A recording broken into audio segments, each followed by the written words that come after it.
সুবহানাল্লাহ, এত সুন্দর একটা মনোরম পরিবেশ, আর এইরকম একটা পরিবেশে চা না হলে হয় বলেন তো? আমি যদিও বা চা লাভার নই, কিন্তু আপনাদের ভাইয়া এরকম পরিবেশে এসে যদি চা না খায় ওর কেমন জানি লাগে। তাই তো খুঁজে খুঁজে একটা চায়ের দোকান পেয়েছি।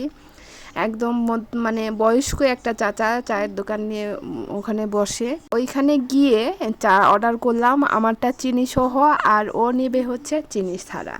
ওই তো ওইদিকে চাচা হচ্ছে রেডি করছিলেন, আর এদিকে দেখছিলাম যে এক ঝাঁক রাজহাঁস হেঁটে হেঁটে যাচ্ছে। তার পরবর্তীতে আমি আরও একটু দেখলাম যে চাচা কীভাবে চা রেডি করে। একদম গ্রামীণ পরিবেশে। প্রথমে আমরা জিজ্ঞেস করছিলাম যে আসলে গরুর দুধের চা হবে কি না, তো চাচা বলছেন না, আশেপাশে কোনো দুধ চা পাওয়া যায় না, সবগুলোই রং চা। তো আমার এখানে শুধু কন্ডেন্স মিল্ক বা কোটার দুধের চা পাবেন, তো সেটাই রেডি করতে বলছিলাম। তবে মাশাআল্লাহ দেখতে কিন্তু অসাধারণ লাগছিল। আর এই চা কাহিনী তো যারা চা পছন্দ করেন তাদের কাছে তো একেবারে অমৃত মনে হয়। তবে আমি চা তেমন একটা খাই না। তবে এইরকম পরিবেশে গিয়ে চা না খেলে কেমন জানি একটা অতৃপ্তি থেকে যেত। তাই তো আর না বলি নাই, ওর সাথে সাথে আমিও বললাম যে না ঠিক আছে খাবো। ও জেদ করলো যে খাও, ভালো লাগবে।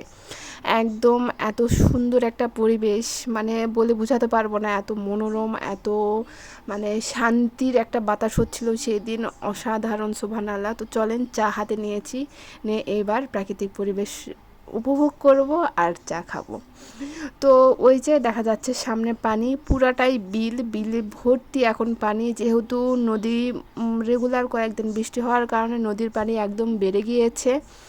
বেড়ে যাবার ফলে বিভিন্ন সুইচ গেটগুলো খুলে দিয়েছে, আর দেওয়ার ফলে হয়েছে কি বিলের পানিগুলো একদম বেড়ে গিয়েছে। এই যে সূর্য অস্ত যাচ্ছিল, সেইটা দেখতেও তো মাশাআল্লাহ সুবহানাল্লাহ অনেক সুন্দর লাগছিল। আমি সেটা দেখছিলাম আর চা খাচ্ছিলাম, আশেপাশে পরিবেশটা সুবহানাল্লাহ।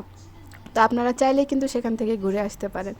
আর এই ঠিকানাটা হচ্ছে একদম শোলগাছি দিকির পাড়, যেটা সেইখান থেকে সোজা গোমারদোর দিকে চলে আসতে হবে। আসলে এত সুন্দর একটা পরিবেশ পেয়ে যাবেন, তো চলে আসবেন কিন্তু।